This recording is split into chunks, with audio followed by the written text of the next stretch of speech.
ಹೊಸಬರಿಗೆ ಪ್ರೋತ್ಸಾಹ ಕೊಡುವ ನಿಟ್ಟಿನಲ್ಲಿ ನನ್ನ ಗೆಳೆಯರಾದ ಎಚ್.ಟಿ. ಮೈಕಲ್ ಹಾಗೂ ಅನ್ವೇಷ್ ಟಿ ಅವರು ಒಂದೊಳ್ಳೆ ಜಾನಪದ ಸಾಂಗ್ ಮಾಡ್ಕೊಂಬಂದಾರ, ಡ್ರೈವರ ಡ್ರೈವರ ನಾ ಡ್ರೈವರ್ ಅಂತ. ಇದೇ ತಿಂಗಳು 23ನೇ ತಾರೀಕು ಎಚ್.ಟಿ. ಮೈಕಲ್ ಎಂಬ ಯೂಟ್ಯೂಬ್ ಚಾನಲ್ ಅಲ್ಲಿ ಸಂಜೆ 5:35ಕ್ಕೆ ಬಿಡುಗಡೆ ಆಗಲಿದೆ. ದಯವಿಟ್ಟು ಕೇಳಿ, ಹಾಗೆ ಅವ್ರಿಗೆ ಸಪೋರ್ಟ್ ಮಾಡಿ.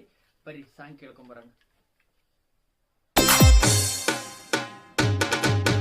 ಒಡದರ ಹಾರನ ಬಂದ ಬರತಳ ಮನೆಯ ಮುಂದ, ಡ್ರೈವರ್ನ ರಾಣಿ ಚಂದ ನಿಂತಳ ಬಾಗಲದಾಗ ಬಂದ, ನಿಮ್ಮ ತಮ್ಮ ಮಾವ ಹಂದ ಗೆಳತಿ ಬಂದ. ಡ್ರೈವರ ಡ್ರೈವರ ಡ್ರೈವರ ನಾ ಡ್ರೈವರ, ಡ್ರೈವರ ಡ್ರೈವರ ಡ್ರೈವರ ನಾ ಡ್ರೈವರ. ಹೊಸಬರಿಗೆ ಪ್ರೋತ್ಸಾಹ ಕೊಡುವ ನಿಟ್ಟಿನಲ್ಲಿ ನನ್ನ ಗೆಳೆಯರಾದ ಎಚ್.ಟಿ. ಮೈಕಲ್ ಹಾಗೂ ಅನ್ವೇಷ್ ಟಿ ಅವರು ಒಂದೊಳ್ಳೆ ಜಾನಪದ ಸಾಂಗ್ ಮಾಡ್ಕೊಂಬಂದಾರ, ಡ್ರೈವರ